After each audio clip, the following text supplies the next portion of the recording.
Muy buenas tardes. Proceso de designación de la persona titular de la Auditoría Superior de la Federación para el periodo 2026-2034. Buenas tardes a todas y a todos. Damos inicio a la entrevista correspondiente al proceso de designación de la persona titular de la Auditoría Superior de la Federación para el periodo 26-34. Se encuentra presente la doctora Buchaín Abulons Munadora. Bienvenida a la Cámara de Diputados, a quien le damos la más cordial bienvenida. A continuación explicaré el desarrollo de esta entrevista. En primer término, se le formularán algunas preguntas de carácter general para conocer su perfil. Posteriormente, abriremos un espacio para que las y los diputados de la comisión puedan formularle preguntas. Y finalmente contará con un máximo de 5 minutos para exponer libremente sus motivos, propuestas y cualquier concepto que considere relevante para nuestra evaluación. Le recordamos que el tiempo total de esta entrevista no podrá exceder los 25 minutos, por lo que le recomendamos administrar su tiempo. Tomando en consideración lo anterior, procederemos con algunas preguntas para dar paso a su intervención inicial. ¿Cuál es su actividad profesional en la actualidad? ¿Cuál es su experiencia profesional? Y actualmente, ¿dónde radica? Gracias, buenas tardes a todos y a los que nos están viendo en el canal, que celebramos que sea público y les agradezco. Soy Muna Buchaín, comparezco ante ustedes con la convicción de que la fiscalización es muy importante.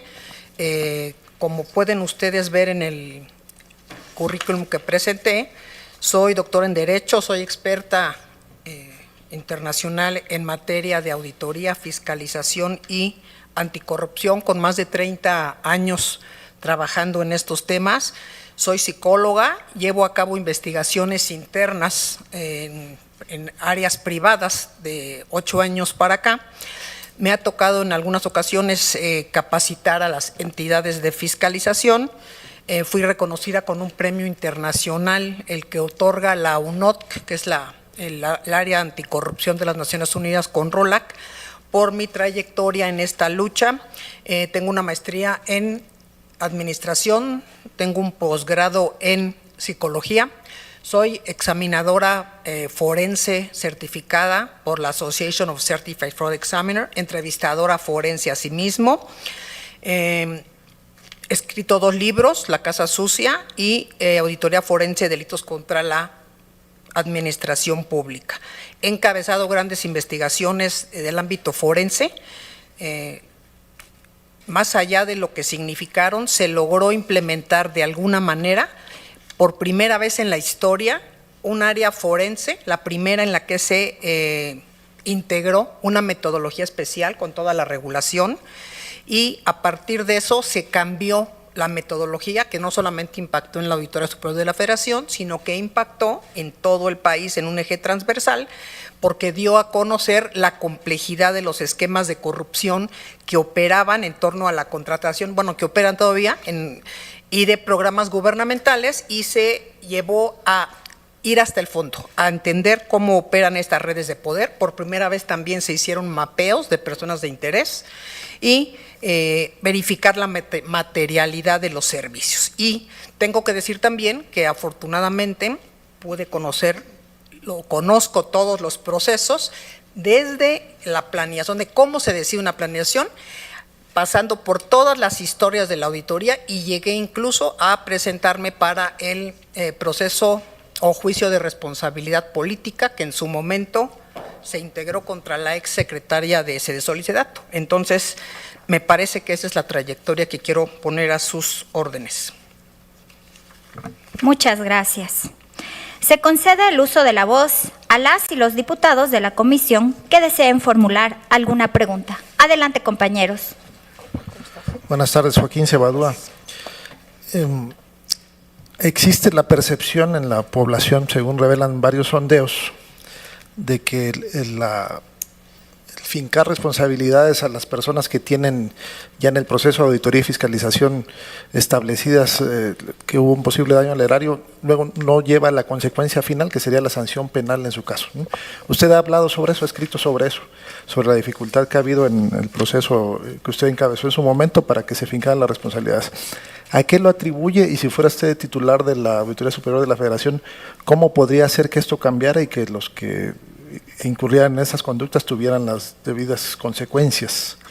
Y si me permite dos. Claro, claro. Usted ha señalado que en el esquema actual de la Auditoría Superior de la Federación pues ha habido persecución en su contra y que da margen a que esto suceda. ¿Qué modificaciones propondría usted al funcionamiento de la auditoría y la estructura de la Auditoría Superior de la Federación para evitar que esto sucediera y mantener la autonomía? Gracias. ¿Contesto esta o todas las demás? Acá. Acá, muy bien. Bueno, primeramente hay una razón muy cierta. Si la cabeza de una institución no tiene las competencias necesarias, así como todo el esquema operativo, es muy difícil que se pueda llevar a cabo una auditoría con resultados, con hallazgos, con evidencia que sustente hechos y resultados. Al no llevarse a cabo desde la planeación, esta metodología especializada, lo que tenemos es que son informes, que por acá traía yo uno, de media hoja, vacíos, que no les dice nada. Fíjense, aquí tenemos casi 10,000 millones de pesos de un municipio 10 millones de pesos de un municipio de Tamaulipas con tanta pobreza, y con esto no alcanzaría para hacer nada. Necesitamos cambiar esta estrategia, necesitamos tener un plan estratégico integral en el que se consoliden este tipo de acciones, que yo hago un replanteamiento integral, diputado, del proceso de fiscalización superior, a partir de un diagnóstico actual, una visión estratégica, regresar a un modelo, bueno, no regresar porque no ha habido, un modelo nacional de fiscalización a municipios. Tenemos que fiscalizar de una manera distinta, tenemos que homologar la metodología para que podamos de veras tener informes y resultados con una metodología de fiscalización que permita detectar y mediante el uso de Data Analytics entender cómo se plantean todos estos temas, ¿no? Y también lo que tiene que ver con la normativa. Y por parte de la persecución es bien difícil evitarlo si no hay un medio de contención. En el mundo somos los SLAPs los que denunciamos corrupción, y para que no suceda tendría que haber un límite a quien lo hace. Yo, por ejemplo, con todo respeto, presenté denuncias, lo manifesté, llevo 8 años diciéndolo, documentado, ante las comisiones de vigilancia que han pasado, ante la UEC, al público en general, bueno, ellos no es su responsabilidad, a las fiscalías, y no han hecho nada. Entonces, el no hacer es terrible. Es terrible porque hoy estamos, pero imagínense en este tema de la justicia intergeneracional, que tenemos que heredar un sistema de justicia social mejorado. Entonces, la única cuestión para que esto no pase es que haya ética y que de veras las personas no permitan que eso llegue a suceder. En el caso mío, y no mío, de la auditoría, sucedió pues porque fue tomada en un momento dado, que pues no es materia de esta naturaleza, pero que pudo haberse en ese momento evitado si se hubiera hecho lo correcto. Gracias. ¿Alguien más? ¿Algún diputada, un diputado o diputada? Adelante, diputado. Sí, con mucho respeto, doctora. Pues sabemos que es una figura que ha causado mucha polémica, ¿no? O sea, las investigaciones que ha hecho pues han dado resultados. Después fue acusada incluso, ¿no?, de conflicto de interés. O sea, ¿qué garantía tendríamos las y los diputados de que su perfil sea el mejor para poder generar esta auditoría? Y más allá de la cuestión protagónica que usted pudiera dar, con respeto lo digo, o alguien más, o sea, esta institución salga avante, ¿no? Y sobre todo, como usted lo acaba de decir, que la ética que se tiene que aplicar en este sistema, pues pueda ser el que dé el aval para que usted sea la auditora durante este periodo hasta el 2034. Pues mire, me avala la historia que me ha acompañado. Se imagina todo un sistema entero, los partidos, en contra mía y mi alma, porque a mí no pertenezco a ningún partido, soy alguien técnica, a mí no me interesa venir por un hueso. Jamás pueden preguntar, y bueno, ya seguramente estudiaron mi historia, no vengo a ver de qué lado brinco a otro, no, yo vengo a servir al país. Yo he vivido 8 años muy alegre dando consultoría privada y lo hago con muchísimo gusto, porque hay que hacer lo correcto, a todos nos llega. Entonces, si hubiera algo, ya lo hubieran visto, eso fue una falsedad, se falsificaron los documentos, ahí están, y ojalá algún día hubiera una sesión en la que se pueda mostrar, y no para ustedes, para que vean todos los ciudadanos y aprendamos cómo vamos a evitar esto, ¿no? Esa es la historia que me ha acompañado, y aquí me tienen, yo ando feliz por la calle, voy por la vida, me dieron un premio internacional maravilloso que seguramente en la ONU debieron de haber investigado, y quiero hacer lo correcto, quiero hacer cambios que trasciendan, porque hay que hacer un replanteamiento integral del proceso de fiscalización, desde los municipios, desde los estados y las especializaciones que amerite el personal, que ya no sea nada más una cueva para que sea una bolsa de trabajo. Necesitamos todos vivir mejor. O sea, algún día ustedes en sus pueblos de la compañía de Chiapas, ¿cómo estamos en Chiapas? O sea, da tristeza. Cuando vamos allá yo veo, híjole, estas calles, se quiere uno poner a llorar, ¿eh? Esa es una realidad. Adelante, diputada. Gracias, buenas tardes, bienvenida. ¿Cuál es tu visión para que la Auditoría Superior de la Federación durante el periodo 2026-2034, cuál sería tu visión? Mira, mi visión realmente integra una transformación global. Vamos a hacer una planeación basada en riesgos conforme al modelo internacional de INTOSAI, pero también hay algo que no se ha hecho. Tenemos que hacer una integración de lo que son los objetivos de desarrollo 2030 en este país. En 2015 se supone que había 15 años en 2015 nos tocó ver el modelo de la ONU, de los Objetivos de Desarrollo 2030, en los que se iba a acabar la pobreza. Fíjense en qué año estamos, 2026. El hambre cero, la ambientalidad cero, corrupción, equidad de género, todo lo que conlleva el tema de la violencia de género, el tema de la corrupción, que es el número 16, creo. No, eso no tienen que estar de memoria, tenemos que saber que existen. Y no pasa nada.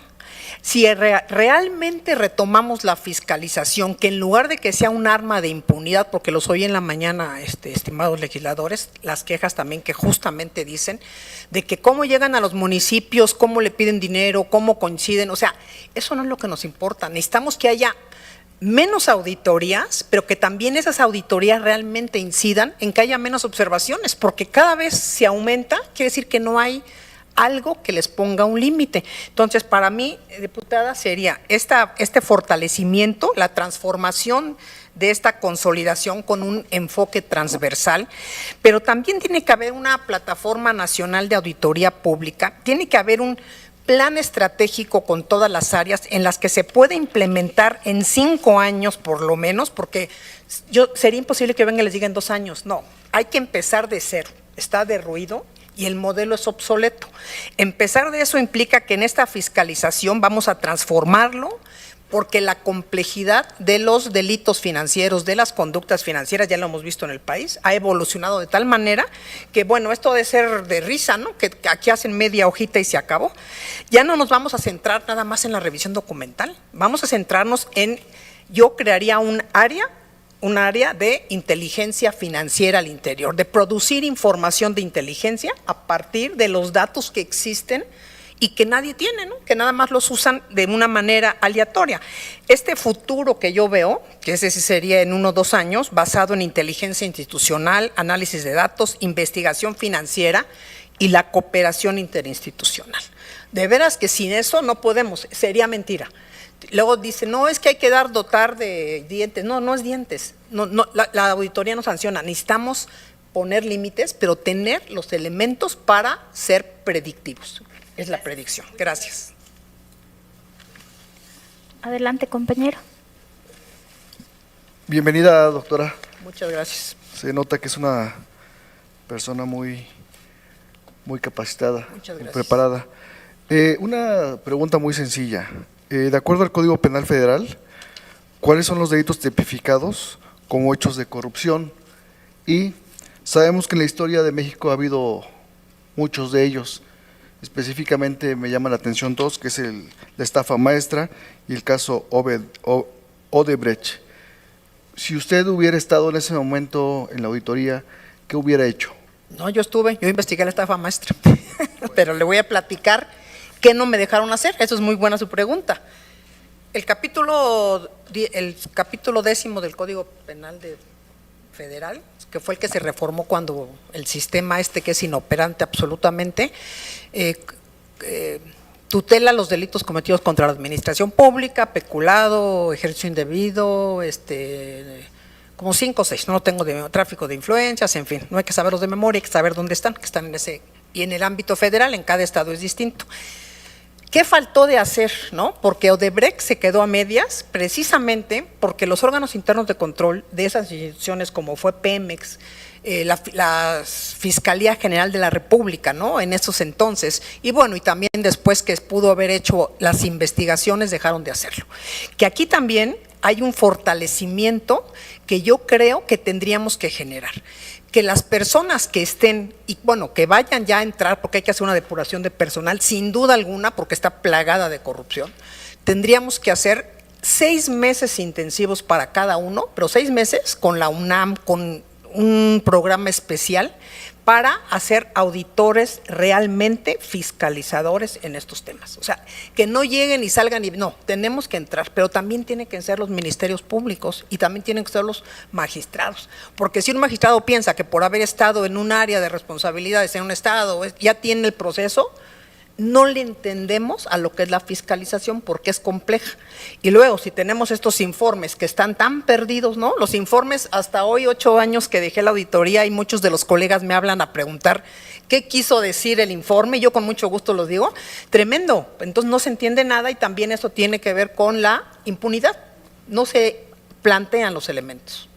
Yo haría eso distinto y por supuesto que no soltaría, como no lo solté, a la presa hasta que no tuviera todos los elementos. Gracias, doctora. Si me permite. ¿Cómo cree que la tecnología y la innovación pueden ayudar a mejorar la eficiencia y la efectividad de la Auditoría Superior de la Federación en su labor de fiscalización? Mire, tendríamos que generar, yo he oído que luego dicen, no, inteligencia artificial, no, la inteligencia artificial todos la podemos aplicar, tenemos que focalizarla. Necesitamos sistemas que generen inteligencia y la inteligencia se va a generar a partir de la información y los datos que existen en todas las bases de gobiernos. Tenemos que conocer quiénes están, quiénes son los beneficiarios finales, cuáles son las empresas, y ahí está, como dicen en Chiapas, la problema. Ahí está, ¿por qué? Porque estas transformaciones implican que también tenemos que fiscalizar estos sistemas de compras electrónicas, estos sistemas de integridad de las plataformas digitales, porque todo es manipulable. O sea, a mí me ha tocado ver cómo manipulan y cómo llevan a cabo estas acciones. Aquí tendríamos que pensarlo en este modelo de cambio institucional, auditorías que a partir del análisis predictivo de datos se pueda generar inteligencia, ver quiénes están, yo les decía, como beneficiarios, pero qué funcionarios, qué empresas, cuáles son las consentidas, cuáles dejaron de serlo. O sea, hay un desarrollo de metodología que tiene que ser con base en un análisis serio. No podemos soltar una inteligencia artificial, tenemos que alimentarla. Y la alimentación tiene que ser a partir de las operaciones reales. Por ejemplo, también yo estaba pensando en estos días, aquí lo puse, ¿cómo podemos convertir la cuenta pública en un sistema de inteligencia? ¿No? O sea, porque ahí está la cuenta y siempre se retrasa y que si se… No, que nos dé producción, que nos dé… O sea, necesitamos sacudir este país en esto y convertirlo es ayudar a detectar corrupción cuando están entrando estas empresas, estas personas, identificar redes empresariales vinculadas al gasto público, a los estados, por esa negativa de los estados de dar información, reducir la discrecionalidad también a partir del uso de Data Analytics en lo que es la selección de auditorías. O sea, hay muchísimo que hacer con el Data Analytics y se crearía un área específica de análisis de inteligencia financiera. Gracias. ¿Alguien más? Adelante, diputado. Gracias. Yo tengo una pregunta. Recientemente fueron conocidos posicionamientos a través de la red X, en donde usted denunciaba a una de las posibles aspirantes como omisa de la autoridad.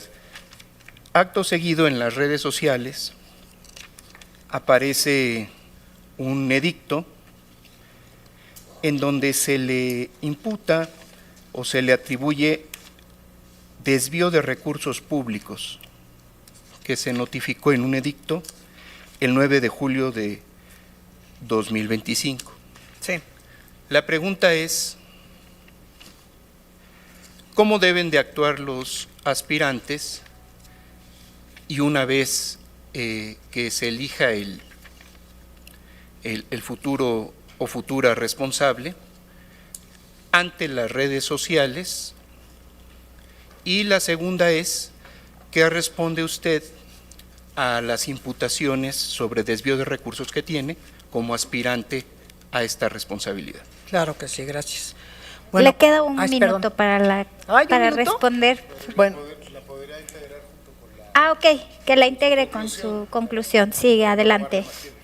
primero, desde que lo saludé lo vi enojado, se nota que ya estaba usted, qué bueno que me pregunta, las redes sociales. Como ciudadano debemos disponer de las redes sociales a nuestro debido antojo, con respeto siempre, por supuesto, y lo que dije es cierto, la fiscal anticorrupción, porque usted no lo nombró, pero yo sí, hay que nombrarlo, la fiscal anticorrupción, presenté denuncias con ella por todos estos hechos y no hizo absolutamente nada, al contrario, dijo que no había elementos. Estar perseguido 8 años no es fácil, ¿eh? A lo mejor un día van a saber de alguien más cercano y puedan entonces tener esa empatía de verlo cuando no hay nadie atrás y no necesito a nadie atrás. Pero le vuelvo a decir, es falso y no es nada más lo que pusieron, ¿no? La gente de Lozano y todos estos que me dan hasta pena cómo utilizan a las mujeres, no. Esto es público, yo lo he denunciado 8 años. 8 años, si ustedes ven mis redes, ahí están las redes, los papeles, lo que contesté, cómo manejaron a los… No me espanta. Y cuando gusten, aquí les traigo a todos el mapeo de cómo tengo todos los documentos falsos que se fabricaron, cómo se generó todo esto, y ahí está. Yo digo que si hubiera algo, en 8 años ya me hubieran agarrado, ¿no? Que incluso era parte, ahorita casualmente, bien dijo usted, en julio lo notificaron, ¿no? ¿Cómo pudieron notificarlo hasta julio cuando ya hasta prescribió? Estamos en el 2026, ¿no? Y según esos son hechos del 2017. Y también hay unos, si usted ven, el domingo puse unos, me levantaron unos espectaculares pagados, ahí está en mi columna dominical si la pueden ver, espectaculares pagados. ¿Quién en este país en 2018 podría ponerme espectaculares pagados? Le diga, ¿quién audita a la auditora? Ha sido una vergüenza la omisión que han tenido todos en permitir estas persecuciones, con dignidad y con ética. Y yo no vengo ni a perseguir ni a cobrar facturas. No cargo ni voy a cargar indignaciones del pasado, pero jamás voy a permitir que cualquier pelele intente afectarme. Esa es la respuesta que yo le daría y lo vuelvo a decir, porque a la fiscal también se lo dije. La omisión es gravísima, gravísima, gravísima. Gracias. Le agradecemos por sus respuestas. Procederemos ahora con la exposición final. Le recordamos que tiene un tiempo máximo de 5 minutos. Adelante. Bien, pues yo pienso que este órgano revisor necesita modificar y crear un área de inteligencia fiscalizadora, un sistema de inteligencia fiscalizadora con un enfoque humanista intergeneracional. O sea, ya no podemos quedarnos ahorita simple y sencillamente con el tema de hacer lo mismo y como se ha hecho, no. Vamos a profesionalizar, vamos a educar, a formar a los jóvenes, porque ya los que están bastante amañados, se salvan algunos pocos. Que la metodología para el control de confianza de quienes permanezcan, deseen permanecer, ¿no? Y los que vayan a entrar, no solamente sea el due diligence, que es todos sus antecedentes, es también la trazabilidad financiera que se les va a pedir cada año y lo haría en coordinación con las unidades de inteligencia financiera y que corresponda para verificar que no tengan las tentaciones que son bastante normales. Que esta identificación, que estos principios que deben de hacerles que vivan como es, con ética y compasión, que sepan que del gobierno no se van a hacer ricos, no se van a hacer ricos, van a poder vivir bien, ético y con dignidad. Y sobre todo tenemos que aprender a hacer las cosas de modo profesional, a que esta verificación de auditoría se haga en un entorno educativo. Y fíjense, voy a también ciudadanizar los informes. Estos son graves. Un área que también tiene que ver es el la fiscalización de los municipios con un enfoque intercultural. El interculturalismo implica que respetamos sus usos y costumbres, pero también ellos tienen que respetar las leyes, o sea, no se pueden volar la lana. O sea, está terrible, pobre la gente, o sea, a mí me duelen, de veras, a lo mejor dirán, ay no, aquí se los vengo a decir. Duele cada peso que ves, duele cada niño que no está, duele cada vez que las participaciones se van. Entonces, este enfoque intercultural que también ayude a que les informemos en su lengua, yo no pongo traducir, no, en su lengua y con quien tenga sobre ellos una autoridad moral, lo que están haciendo mal. Porque ni saben, ni los leen, si no lo entendemos, bueno, yo sí les entiendo, pero necesitamos acercarnos, pero también necesitamos decirles que hay una responsabilidad y una corresponsabilidad de ejercer el dinero y dejar de estarse con los pillos saleando. Entonces, yo creo que eso es importante. Participaciones, por supuesto, investigaciones con enfoque forense en la mayor parte, no se necesita ser experto en eso, pero vamos a educarnos y hacer lo mejor para poder en este entonces hacer una arquitectura que luche y que inhiba la corrupción, porque nunca se va a eliminar, pero sí, cuando sepan que no hay con quién negociar, que a mí no me importa si me invitan a comer, a cenar, que a mí, y me conocen, ahí tienen 8 años de mi historia y la vida que me antecede, ahí vamos a estar. Necesitamos ser más los buenos colegas y podemos hacerlo. Hay que luchar por una vida mejor y por inspirar no solamente integridad, por inspirar pasión por lo que uno hace, no ir nada más por el hueso. No. Voy a hacer y voy a hacer que cambie. Muchas gracias, doctora. En nombre de la Comisión de Vigilancia de la Auditoría Superior de la Federación, le agradecemos su participación en este proceso de designación. Que tenga muy buena tarde. Pasamos al momento de la evaluación. Le recordamos a las y los diputados que las cédulas de evaluación deben remitirse a la Secretaría Técnica conforme a los tiempos establecidos en el acuerdo aprobado. Damos paso a un breve receso.